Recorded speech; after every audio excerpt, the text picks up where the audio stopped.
بسم اللہ الرحمن الرحیم۔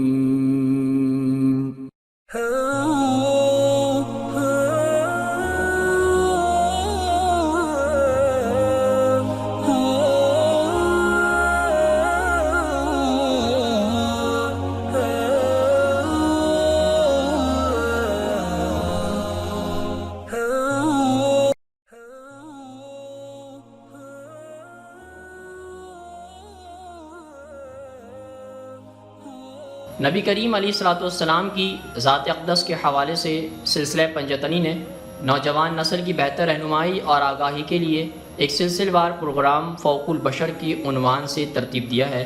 آج ہم انشاءاللہ اس سلسلے کی اگلی قسط کا آغاز کرتے ہیں۔ ہتھیار ڈالنے والے قیدیوں کو یوں پاجوالا برآمد کرنا کچھ اتنی اچھی نشانی نہیں تھی۔ اس کے سردار اس کا مطلب سمجھتے تھے کہ چنانچہ فوراً ہی اپنے درینہ اتحاد یوں کی مدد کو آگے بڑھیں۔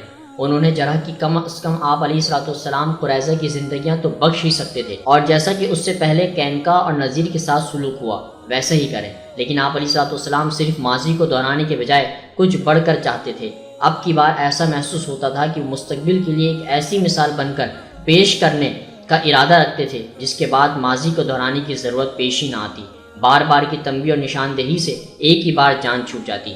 چونکہ آپ علیہ الصلوۃ والسلام اوس کی درخواست کو مسترد کر کے مدینے کی مقامی آبادی کو تیش نہیں دلانا چاہتے تھے، اس لیے انہوں نے بظاہر ان سے مشورہ لینے کا فیصلہ کیا۔ اوس کے لوگوں، انہوں نے وفد کے ہر شخص کی طرف فردہ اشارہ کرتے ہوئے کہا، کیا تم اس بات پر مطمئن ہوگے کہ تم میں سے ہی کوئی ایک قریظہ کی قسمت کا فیصلہ کرے؟ انہوں نے وجہ طور پر اس بات پر اطمینان کا اظہار کیا کیونکہ ان کا خیال یہ تھا کہ اس طرح وہ قریظہ کے قیدیوں کی جان بچا لیں گے۔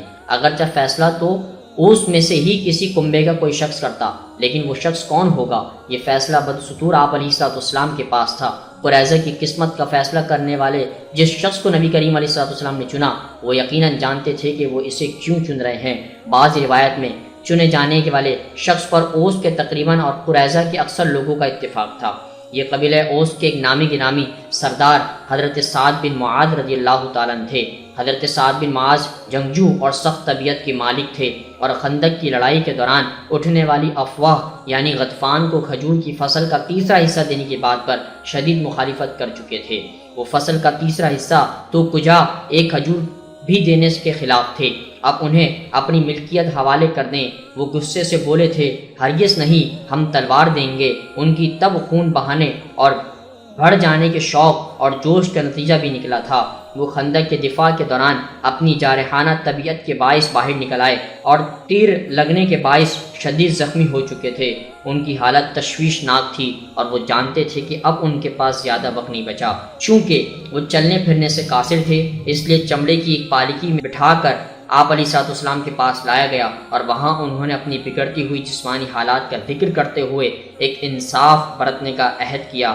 خدا کی راہ میں میرا وقت آن پہنچا ہے اور مجھے کسی آدمی کی طرف سے الزام تراشی اور دھوک کی کوئی پرواہ نہیں ہے۔ معزز دوستو، آج کی گفتگو کا اختتام ہوا۔ انشاءاللہ کل آپ سے پھر ملاقات کریں گے ایک نئے ذکر اور فکر کے ساتھ۔ اپنا بہت سارا خیال رکھیے گا۔ اللہ حافظ۔